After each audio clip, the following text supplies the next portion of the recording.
Dollars that flow, they're just evidence of the vibrational currency that you've got going on. It's just the next logical step.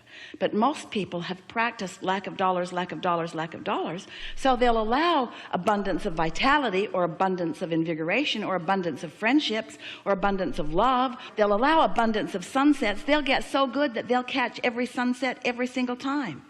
There are so many people that will allow abundance of one thing and another, just not abundance of money yet, because they've practiced the thought of not enough money so much. They've been close on making their payments and worried about money, and they've been measuring money with action, and how much do you get per hour, and what's your salary, and what's your talent worth, and how much can you perform, and why has your performance earned more money than that performance. People are all wadded up out here in the manifestations of money, and if you would just step back from those manifestations of money and talk about energy, which means talk about satisfaction. You want to be filthy rich with enthusiasm, filthy rich with happiness, filthy rich with satisfaction. I'm so rich with really good ideas. I'm so rich with happiness when I wake up in the morning. That's what you've got to be ready for. And when you get there, so that you feel that way, no matter what the state of money is, then the state of money must match the state of vibration.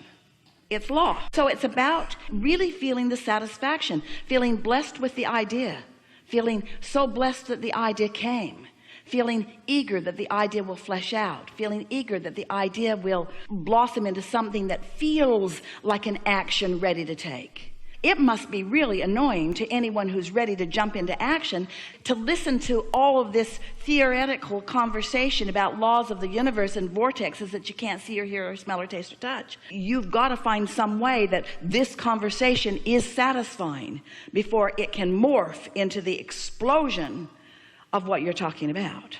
What happens to most people is that their vibration matches their state of money, because they just keep looking at it and talking about it and measuring it and complaining it and worrying about it and trying to take action and being unproductive in it and eking through it and asking somebody else.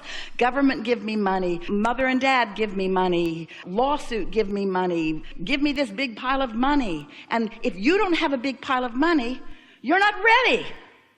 You're not vibrationally ready for a big pile of money if you don't have a big pile of money. If you were ready for a big pile of money, you'd have a big pile of money. But if you're not ready for a big pile of money, you can't let the big pile of money in. And we got to tell you, there are big piles of money. It is raining. The world is awash in money. You've been hearing about it. Aren't you just bowled over by how much money some of those people have? And how do you feel about them bastards? Why should they have all of that money? They should put it in a big pot and we should divvy it all out. And if you did, it wouldn't take 10 years before the money would be right back where it is. You see, you got to be ready for money.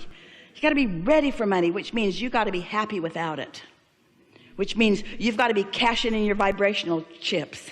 You got to be thankful for this day, and thankful for this chair, and thankful for this opportunity, and thankful for this conversation, and thankful for that sunshine and for those highways, thankful for this, appreciating of that, thankful for the quieted mind, thankful for the insight, thankful for the enthusiasm, thankful for the love in my heart, thankful for that precious face, thankful for this person I've never met in my life, and on the elevator had such a nice exchange with not even any words because there was a language barrier, but oh my God, how good it was to meet you. Thankful, thankful, thankful, thankful, thankful, thankful, thankful, thankful, thankful, thankful, thankful, thankful, thankful, thankful, thankful. Thankful just brings more and more and more and more and more. When you are ready to be ready to be ready, as you are, and we feel that readiness in terms of desire, and not much meditation will help you to be really ready in terms of vibration, then follow your impulses. You see, here's the thing, and we're happy that you've looped back around here in such a pointed way. If you're ready to be ready, oh, we are so happy to get to say this to you right now, to all of you. If you're ready to be ready, then it's enough for right now. And then if you're ready to be ready, that too is satisfying. And the super rich thing over there isn't even in your mind, because that activates a crevasse of lack between what you've got and what you've got. So when you're really ready to be ready, then you say, oh, I'm having such satisfying feelings these days. Oh, I feel so good to be alive. Really good thoughts are coming to me. And as it gets closer and closer and closer to bursting into where money starts avalanching into your experience, those ideas will feel different than these ready to be ready to be ready to be ready to be ready. So it's about really feeling the satisfaction, feeling blessed with the idea, feeling so blessed that the idea came, feeling eager that the idea will flesh out, feeling eager that the idea will blossom into something that feels like an action ready to take. It must be really annoying to anyone who's ready to jump into action to listen to all of this theoretical conversation about laws of the universe and vortexes that you can't see or hear or smell or taste or touch. You've got to find some way that this conversation is satisfying before it can morph into the explosion of what you're talking about. Can you feel that there's a gap that's still there? There's an awareness that something hasn't happened that's still dominant. And in that wanting to get over that edge, there's some dissatisfaction that's keeping you from getting over the edge. All right, now there's some things to take into consideration because there are a lot of clogged pipes on that subject. So there already is quite a bit of momentum on that subject. So if we approach it in any normal way, we're just going to add to the clogged pipe. You see what we're getting at? So here's a law-based fact that if you can hear it, it will serve you in every conversation that you have with yourself in your deliberate creation forevermore. The more general you are when you approach a topic where you know you have clogged pipes, the better off you'll be. Now think about what that means. If you don't have any clogged pipes, if you're thinking about something wanted, then the more specific you are, the faster the momentum and the better it is, because you're carving out a path of least resistance to something. But when you're thinking about something unwanted and adding to what you do not want, then the less specific you are, the better off you'll be. Does that make sense to you? What's the goal here? To find the first pure thought about abundance. A pure thought about abundance. So just reach for a pure thought about abundance, which means try not to have it have any relationship to you. If you're not feeling abundant, then be good to leave you out of the equation for just a little bit.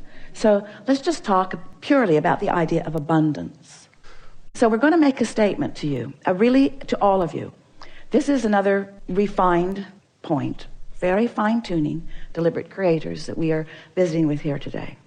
So how do you feel about the concept of, in order to get the results that you want, if you've got some clogged pipes, just never mind them, lay some new pipes? Doesn't that make perfect sense to you? Isn't that an easy to understand concept? So now we just want to insert this very important understanding. When you're standing in the middle of clogged pipes, and you know you are because you feel uncomfortable, that's not the time to try to lay new pipes, because all you do is increase the clogging of the pipes that already exist. So here's a statement that we want you to remember.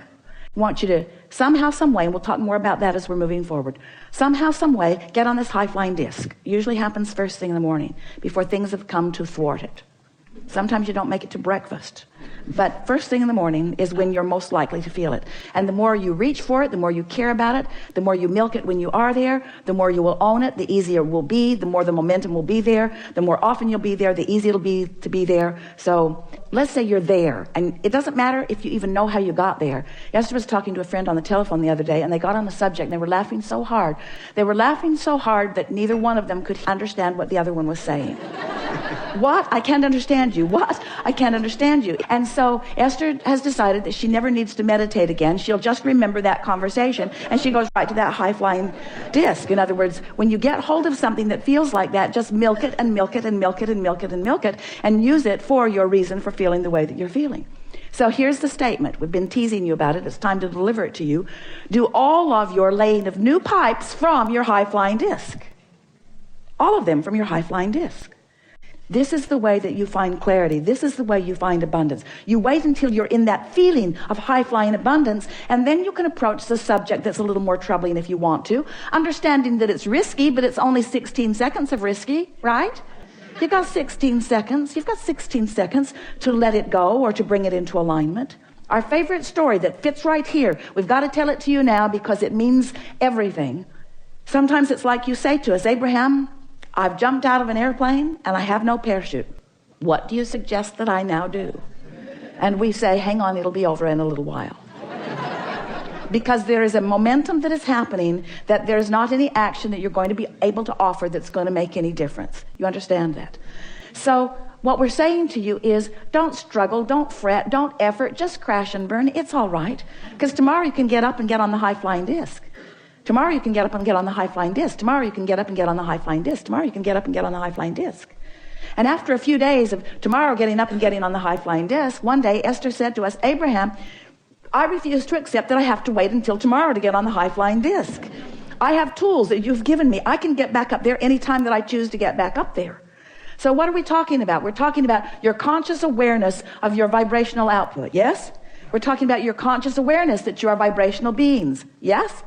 We're talking about your awareness that you can choose the vibration of your being in this moment, but that it takes a little practice, yes? And some subjects have enough momentum going that it's going to take getting up tomorrow and getting up tomorrow and getting up tomorrow and getting up tomorrow. This could take a while, getting up tomorrow and getting up tomorrow and getting up tomorrow. But if you get up on enough tomorrows and you reach for that high-flying disc and find it, then what happens next will be vivid evidence of how you're doing with your high-flying disc. We so want you to understand that in this day, evidence of what disc you're on is going to be all around you. Esther said the other day, the people around me are making me believe that I might be on the ornery disc. She resented them, but she had to accept she had rendezvoused there with them. You pick the disc and you'll rendezvous with others who have picked the disc, you see. And sometimes if you don't realize that you're on it till you're on it, there's enough momentum going that it's hard to get off of it. But that's the work. So here's the rule of thumb that we would follow if we were standing in your physical shoes. The better we feel, the more we would milk it.